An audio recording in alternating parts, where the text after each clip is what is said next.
Thank you, everybody. Thank you, everybody. All right. Hey, homies, what's up? Ryan Wynn here with another episode of Page and Print.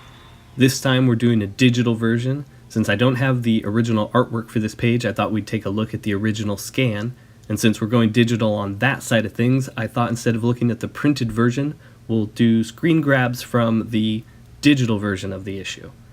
The comic that we're going to be looking at is Batman the Return. We're going to be looking at page 25. This was written by Grant Morrison, penciled by the world-famous David Finch, inks by Bat. I did the fill-in pages, and Peter Steigerwalt did the coloring, while David Sharp did the letters. Alright, let's take a look back at some Batman pages I inked over David Finch almost 9 years ago. I'll be reading from my DeviantArt journal I was keeping at the time, although I will be interjecting here and there as present Ryan. So here we go, into the old DeviantArt journal. Okeechobee, kiddaroos.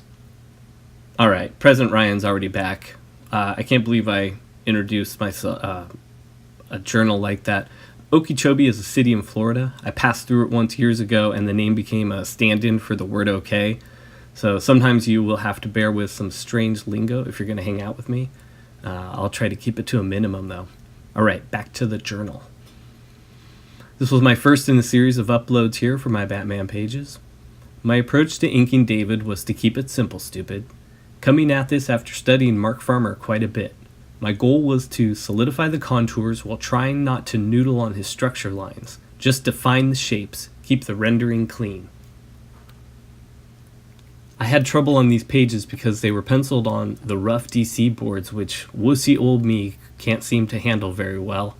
That's funny, I'm calling myself a wuss there. Sorry, that made me laugh. Back to the journal. I have a very heavy hand, and that does not play well with toothy boards. Now, as a pro, I should be able to tackle anything without letting the tools or paper hold me back. But it really is my kryptonite, and I'm not ashamed to admit that. Present Ryan, jumping back in here. Doing a Batman page, you should not have kryptonite as your analogy. Anything. Chokers, poisonous gas, something with the Riddler, pearl necklaces.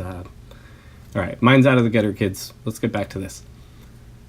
I didn't even want to say anything to David, but I felt like I had to at the end to defend some crap lines and also explain why they took me a little longer than it could have. A lot of lines that would have only been one stroke took two, so it was almost like inking the piece twice. I tried to avoid ever giving excuses, whether to editors or my pencilers. Gotta be a man about it. Alright, so that was my lead up to a page breakdown here in the journal. Alright, back to the journal. Panel 1. I was very happy with this panel. Everything on this panel came out the way I wanted it. Present Ryan here. Alright, that's nice and simple. Alright, panel 2. This was a tough panel. I didn't want to heavy up the Robin patch too much, but it still needed to feel like it's way in front of Bruce and Dick. I should have changed some of the shapes in Bruce's cape to make it less tangential, but the colors saved my ass on this. You'll see there's a bit of a tangent there with the patch and Batman's cape, but that's really, really nitpicking. I'm not even that nitpicky these days anymore. Mostly because you just want to get stuff done and get on to the next page. Alright, back to the journal. Panel 3. Some of the most effective lines I've ever thrown on Bruce's pecs and deltoids. Not necessarily the cleanest lines, but I was so happy with the lighting effect. Not so happy with Dick's hair here, though. Ugly. Panel 4. Needed to be bolder in the rendering lines on Bat's forehead. In the colors you can see Peter tried to help out on that. I was really pleased with Dick's hair in this panel. Just what I wanted. Pleased with Dick's hair, alright. Panels 5 through 7, mostly happy with these. They were fairly simple, so not much to say. I think 7 was one of my favorite panels I've inked on this page. 90% brush. Panel 8. I tried to evoke some Frazetta and some Wally Wood here. Dick looks like he is straight out of Frank's Johnny Comet strip. I highly recommend taking a look at Johnny Comet by Frank Frazetta. Fantastic illustrations, fantastic brushwork. Panel 9, Damien. One of my favorite characters from the last couple years. He's a lot of fun to watch in action. And then I ended it with a, wow, I really blabbed here. Any of you that read all the way through all my blah, blah, blah, give yourself a no prize.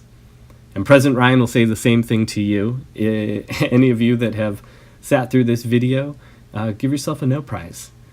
All right, thanks for joining me. I have a few more of these Batman pages that I found the files for, including a double pager of the Batcave. That'll be pretty cool to take a look at. So stay tuned, and we'll do more of those coming up soon. All right, until then, take care.